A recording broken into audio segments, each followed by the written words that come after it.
La parole est à Madame Marielle de Sarnez, présidente de la Commission des Affaires étrangères.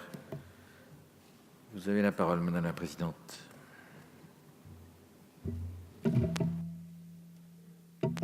Monsieur le Président, Madame la Ministre, Monsieur le rapporteur, Madame la rapporteure pour avis, nous assistons aujourd'hui au transfert par certaines entreprises de leurs bénéfices vers des États à fiscalité faible, voire inexistante, au détriment des populations et des territoires où la richesse est effectivement produite. Ceci n'est pas acceptable.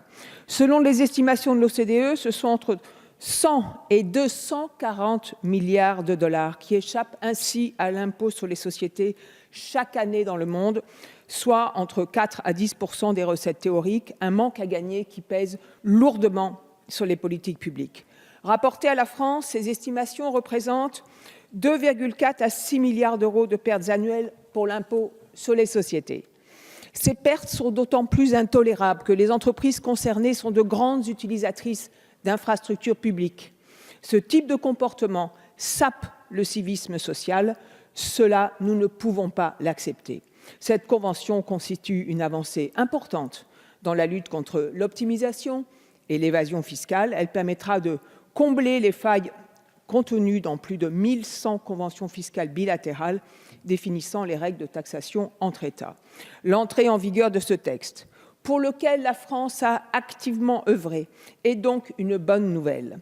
Face à l'optimisation fiscale, et on peut même parler d'hyper-optimisation en ce qui concerne les géants du web, il était urgent pour les États de reprendre la main et d'agir collectivement. Comme l'a souligné notre rapporteur Benjamin Dirck et la rapporteure pour avis Bénédicte Peyrol, dans leurs excellents rapports, la France fait le choix de l'exemplarité dans la lutte contre l'optimisation et l'évasion fiscale en n'émettant que très peu de réserves sur les articles de cette convention. Benjamin Dirck a exprimé le souhait d'une étude d'impact sur l'article 14 de la convention. Cette analyse effectuée, nous pourrons alors lever cette réserve de précaution. La position de fermeté de la France, notre exemplarité ambitieuse, nous mettront ainsi en capacité de convaincre toujours plus d'États d'agir contre l'abus de certaines entreprises, une tâche que nous ne pouvons mener à bien que collectivement. Cela vaut tout particulièrement pour nos partenaires européens. Parler d'une seule voix nous rendra plus influents sur la scène internationale. Face à l'optimisation et à l'évasion fiscale, notre vigilance ne doit pas faiblir. La capacité d'innovation des entreprises est particulièrement élevée en matière d'optimisation fiscale. Notre mobilisation doit donc rester entière. Il est urgent d'agir au sein de l'Union européenne pour mettre fin à la concurrence fiscale déloyale à laquelle s'adonnent encore certains États en matière d'impôt sur les sociétés. De même, nous devons redoubler d'efforts en matière de taxation de l'économie numérique pour atteindre un consensus européen d'abord, puis global ensuite. Face à l'optimisation et à l'évasion fiscale, il n'y a qu'une seule réponse, l'unité forte des États et la volonté intransigeante de la puissance publique.